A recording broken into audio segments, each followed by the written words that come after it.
Over the last few weeks, we've talked about Selesnya Company. We've talked about the cards in the deck, the overall strategy of the deck, how to sideboard against the top 10 decks in Pioneer, flex slots and different builds of the deck and how to build the deck, and nuances when you play Selesnya Company. So we're going to combine all of those things into this one video, a deep dive into Selesnya Company. Enjoy.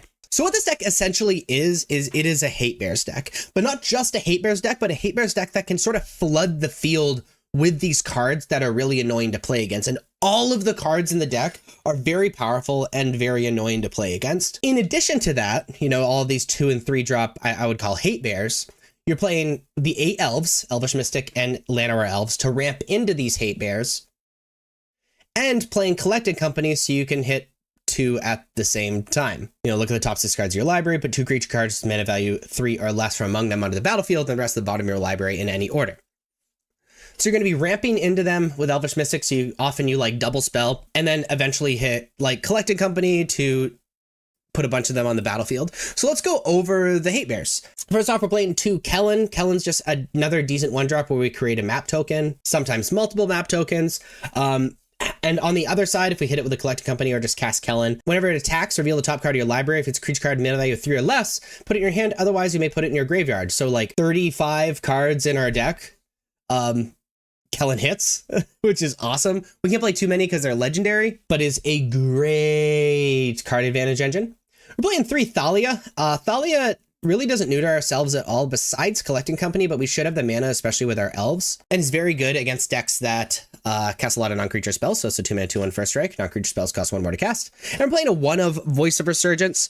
Very good against these decks that are trying to play at instant speed. It's a 2-mana 2/2. Whenever an opponent casts a spell during your turn and when Voice of Resurgence dies, create a green-white elemental creature token with this creature's power and toughness are equal to the number of creatures you control. So very good against decks that are attempting to kill your creatures, very good against decks that are attempting to play at instant speed like Blue-White Control. However, not super powerful against other decks, so we were just playing it as a 1 of. We're playing 3 Anointed Peacekeepers in the main deck. Anointed Peacekeeper is a 3-mana 3/3 with Vigilance. When it enters, look at an opponent's hand, so it gives you information, so that's awesome.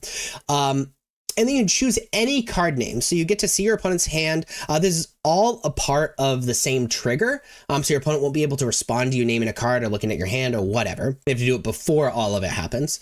And spells your opponent casts with the chosen name cost 2 more. And activated abilities sourced with the chosen name cost 2 more to activate unless they're mana abilities. So this is just kind of like a worse but also better pithing needle. You know, you get information, so you make sure that the card that you name is always relevant. And very good against decks that rely on certain cards. And frankly, very good against decks that are looking to kill your creatures. Like naming Fatal Push with this is just insane. Or really any card in your opponent's hand.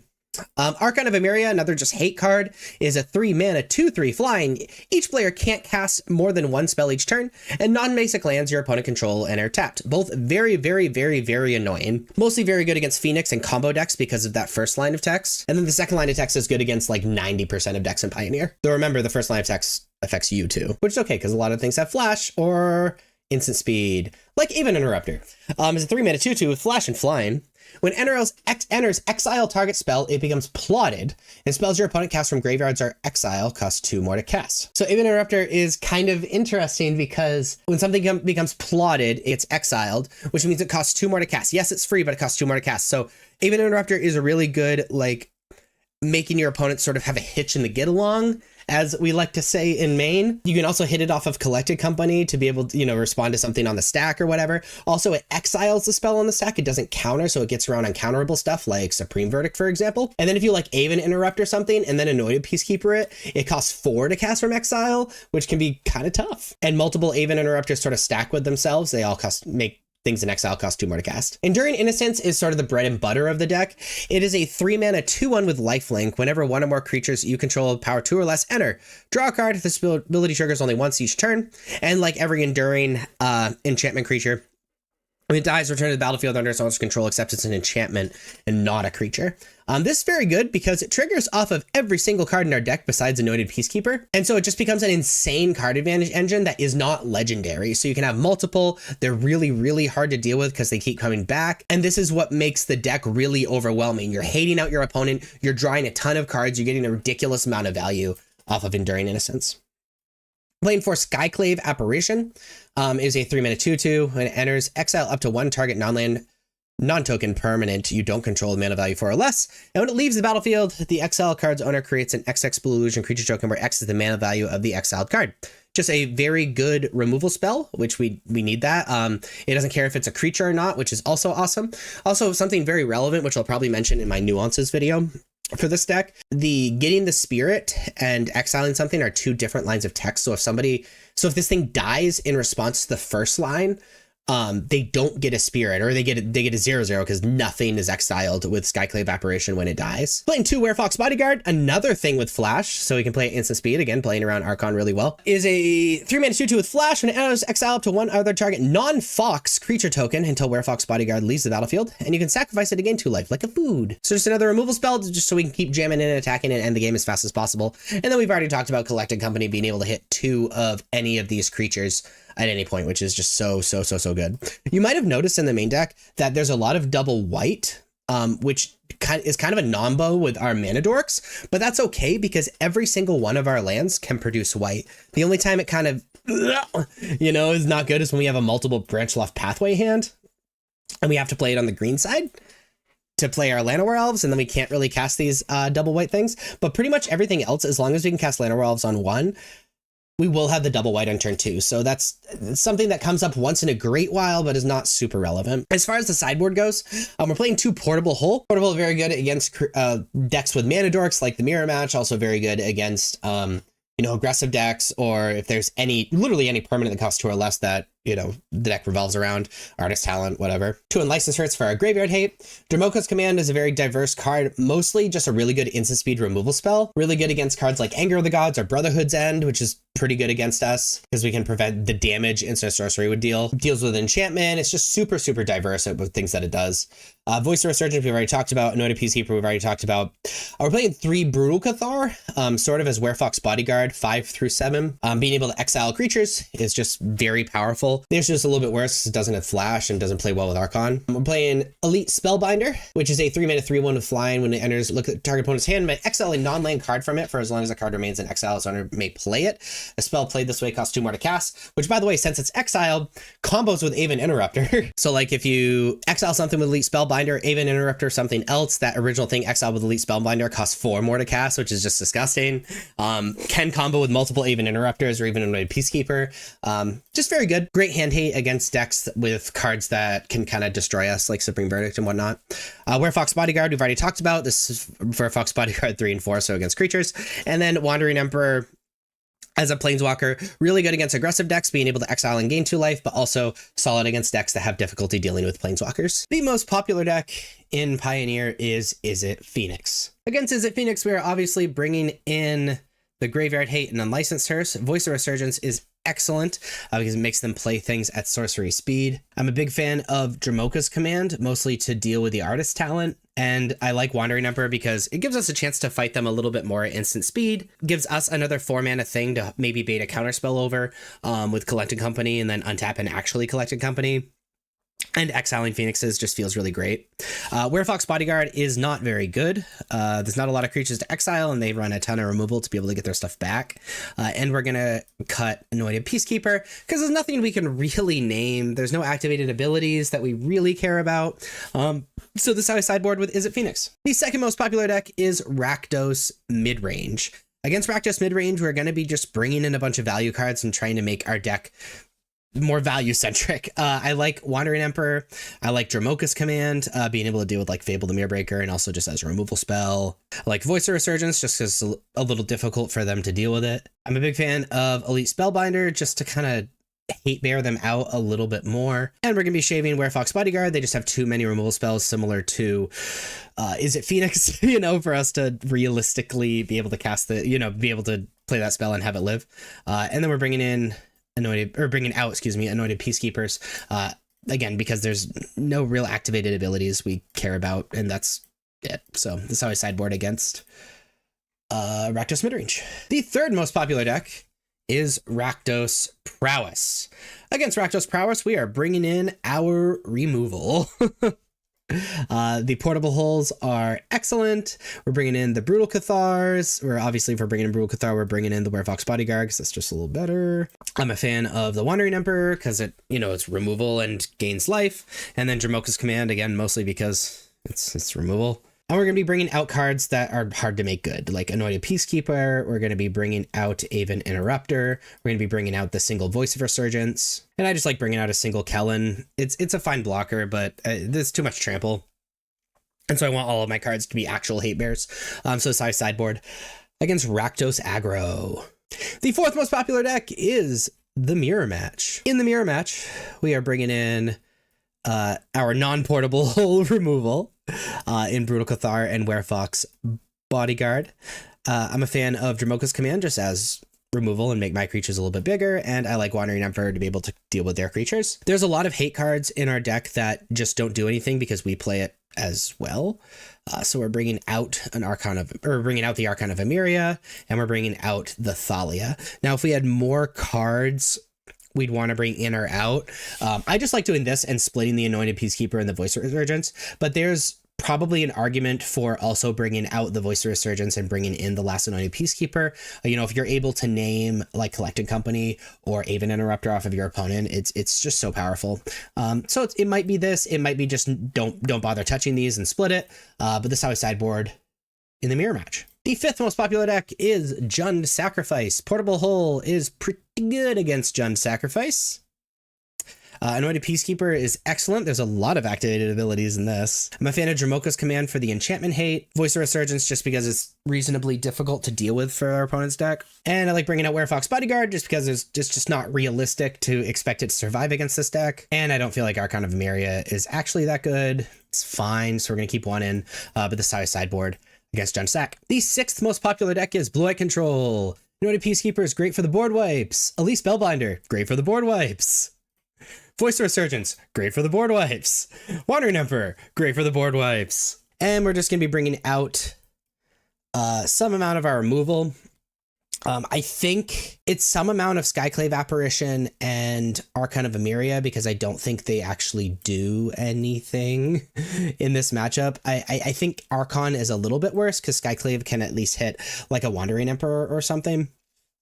So this is how I sideboard against Blade Control. The seventh most popular deck is Mardu Greasefang. Against Mardu Greasefang, Anointed Peacekeeper is good because Crew is an activated ability. Elite Spellbinder is actually kind of cute because you're able to like take a vehicle out of your opponent's hand, and if it's something like a Parhelion, it just means it's totally out of the game, it's over. And Dromoka's Command, just as instant speed removal, I think is powerful as well. We're bringing out Voice of Resurgence. While it's effectively a Mardu mid-range deck, besides the combo, they don't play instant speed that often, so I'm not super worried about it. Archon of Emeria, for the most part, doesn't really do anything, so I like taking that completely out. And I like filling this last slot with Werefox Bodyguard, just because like that instant speed remove is kind of interesting if you're able to like hit Parhelion in combat before attacks, and it's just cool. Or hit the Greasefang before combat. That actually makes way more sense, but the instant speed is just powerful. So that's how I sideboard against Mardu Greasefang. The eighth most popular deck is Mono Black Midrange. Against Mono Black Midrange, we're just bringing in the value cards. Voice of Resurgence, Wandering Emperor are the things we like super-duper want. I'm a fan of Dromoka's Command to be able to deal with Unholy Annex and just as like a removal spell. And we're going to be cutting Werefox Bodyguard and shaving on Anointed Peacekeeper in the sideboard against Mono Black. The ninth most popular deck is Enigmatic Incarnation. Against this deck, all the hate possible.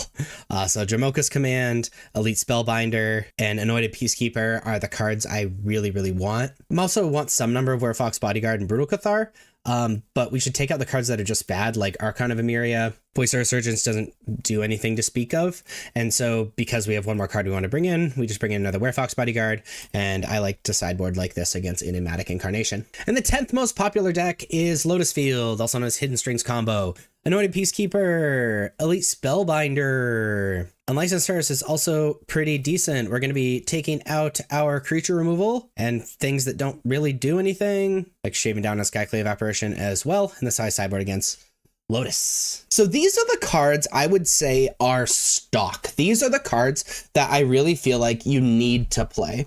And so these 55 cards in the main deck and the 6 cards in the sideboard, which means there are 5 flex slots in the main deck and 9 flex slots in the sideboard. So what can we play in those slots? So these are the options for those slots. Let's talk about them. You could play the 4th Llanowar Elves to make the 8th 1 mana dorks to be able to ramp your stuff out faster. A single Voice of Resurgence, which is very good against these like mid-range strategies and decks that are looking to play on our turn or counter our spells. Anointed Peacekeeper has recently fallen out of favor. 3 of them used to be stock in the main deck, but people started moving away from it. Is the 3/3 with Vigilance. As it enters, look at an opponent's hand, then choose any card name. Spells your opponent casts with the chosen name cost 2 more to cast. Activated abilities of sources of the chosen name cost 2 more to activate unless they're mana abilities. This is really good against combo decks or decks with board wipes. It slows down their combo because they have to pay more for certain cards. Also allows us to possibly kill our opponent a little bit faster. It is especially good alongside the Aven that plots things because you can just name that card and have it cost even more.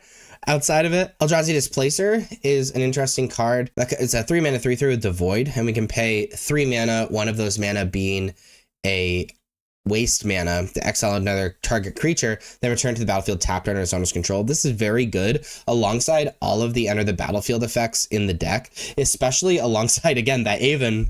We can just plot everything our opponent casts and the game's just kind of over. Or we can play the 3rd Werefox Bodyguard in the main deck, which is just really decent removal. As far as the sideboard goes, excuse me. So you want to select 5 of these cards to play in those slots. And as far as the sideboard goes, we have 16 cards we could play in 9 slots. You play the 3rd Portable Hole, which is very good against these aggressive decks. A Cathar Commando, which is artifact and enchantment hate that you can grab off of Collected Company. It's also decently sized for a 2 mana creature. 2 Anointed Peacekeeper. Again, you'd play it in the sideboard for the same reasons you might play 3 in the main deck.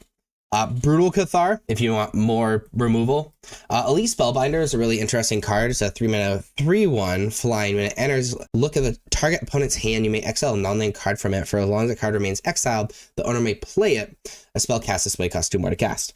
So this is more hate out of our opponent's hand, just like a hate bear card, but it's also really good, again, alongside Anointed Peacekeeper. We can make it cost even more, and it's extra good alongside, where's the card? Aven Interrupter. Because Aven Interrupter says spells your opponent casts from graveyards or exile costs 2 more to cast. So if we have an Aven Interrupter on the battlefield, we cast Elite Spellbinder, that card that is exiled from our opponent's hands now costs 4 to cast, or 4 more if we actually exiled it with Elite Spellbinder. Werefox Bodyguard, again, more removal. Gideon Ally Zendikar is very good if we are playing against a lot of control or against a lot of mid-range that we just need value against. Similar thing to the Wandering Emperor, especially since we can play it on our opponent's turn and threaten Wandering Emperor and Collected Company on our opponent's turn. It's also decent against these aggressive decks because exiling tap creature gain 2 life. Back to Nature, I feel is a little redundant because I think this deck has a really good matchup against Enigmatic already as an Enigmatic player myself, but it's just really, really good against the Enigmatic deck, destroy all enchantments, also has some corner case applications to some tier 3 decks. Dramoka's Command is 2 mana instant, choose 2, prevent all damage target instant sorcery spell would deal this turn, target player sacrifices an enchantment of their choice, put a +1/+1 counter on a target creature, or a target creature you control fights a target creature you don't control. This is removal, decent enchantment hate, decent like burn hate. It's just really, really diverse. And then Knight of Autumn, we would mostly put in our sideboard for aggressive decks in the gain 4 life and destroy an artifact or enchantment. Just hate that we can grab with Collected Company. So again, you're going to be selecting 5 of these 8 cards to be playing in your main deck and 9 of these 16 cards to put in your sideboard to join these 55 cards in the main deck and these 6 cards in the sideboard. And then you have built your customized Selesnya Company deck. First off is Aven Interrupter comboing with Elite Spellbinder. Aven Interrupter does its effectively counterspell thing. It exiles a spell from the stack, but then it says spells that are cast from exile cost 2 more to cast, which means by itself, the thing that is plotted from the stack now costs 2 to cast from plot. That's decent, and it like combos with more Aven Interrupters and whatnot, but Elite Spellbinder also exiles a card from the hand, and they can cast it, though it costs 2 more to cast. Aven Interrupter increases the tax on that even further. And a little less of like a direct combo, but you can follow that up with Anointed Peacekeeper to increase the tax on casting that thing from exile even more. just to really make sure that spell is just never ever cast. And there's really only 2 other major nuances that aren't super obvious, and they both have to do with Eldrazi Displacer. A lot of versions are playing 2 Eldrazi Displacer now, but remember, Eldrazi Displacer can blink creatures so that they can't be removed by spot removal. It also combos with enter the battlefield effects, including Enduring Innocence. So you can bounce something that would trigger an Enduring Innocence, and it triggers Enduring Innocence again, as well as like Aven Interrupter, which means that, you know, you can continue plotting spells that are on the stack, etc., etc. It also has a really neat interaction with Skyclave Apparition. Skyclave Apparition is worded like the old like O-ring effect cards, where the exiling of something and what happens when Skyclave Apparition leaves the battlefield are 2 entirely different triggers. They are not a part of the same trigger. Which means if you play a Skyclave Apparition, target something to exile, you can bounce Eldrazi Displacer in response to the trigger. The second trigger will happen, but it has not yet exiled anything so that your opponent doesn't get a spirit. And then when it re-enters, you can exile a new thing. Now that first thing is still exiled, but there is no Skyclave Apparition that did exile it on the battlefield anymore. So it is just gone forever. And now it's that second thing that is exiled with Skyclave Apparition underneath, you know, the same one. You need a lot of mana to be able to do this, but it's still really important to understand, like, how insane that combo is. If you like the video, please be sure to like and subscribe. Check me out on social medias. Links are above me and in the description. Thank you so much for watching. I'll see you next time. Bye-bye.